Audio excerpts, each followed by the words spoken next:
Баршаңызға сәлем, сіздермен мен Сандуғаш. Бүгін сіздермен маш көже жасайтын боламыз.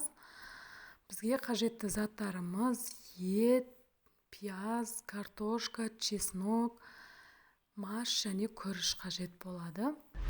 Достар, менің арнама жазылмаған болсаңыздар жазылып, қоңырауша белгісін басып кетсеңіздер болады. Алдағы уақытта әртүрлі рецепттермен бөлісетін боламын. Қоңырауша белгісін бассаңыздар, менің видеомды алғашқы болып сіз көретін боласыз. Достар, қажетті заттардың барлығын астында описание бөліміне жазып қалдыратын боламын. Егерден сұрақтарыңыз болса, сол жаққа жазып, комментарий бөліміне жазып қалдырсаңыздар болады. Етімізді, пиязымызды, картошкамызды барлығын турап дайындап алатын боламыз. Барлығы дайын, турап дайындап алдық. Енді қызып тұрған қазанымызға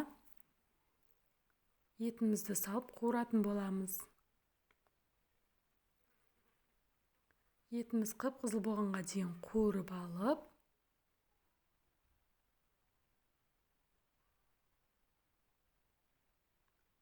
пиязымызды қосамыз. Пиязымызды қызарғанша қуыратын боламыз.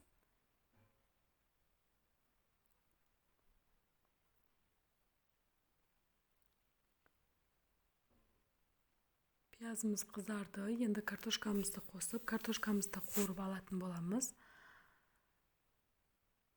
Картошкамыз дайын.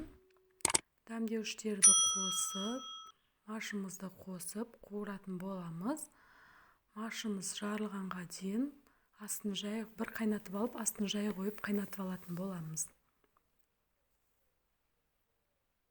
Достар, менің видеомды соңына дейін қараңыздар.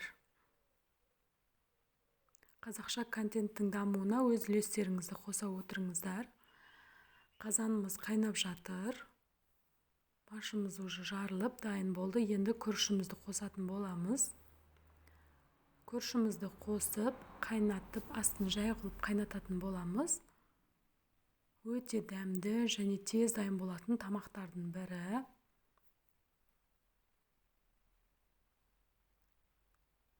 Тамағымыз дайын.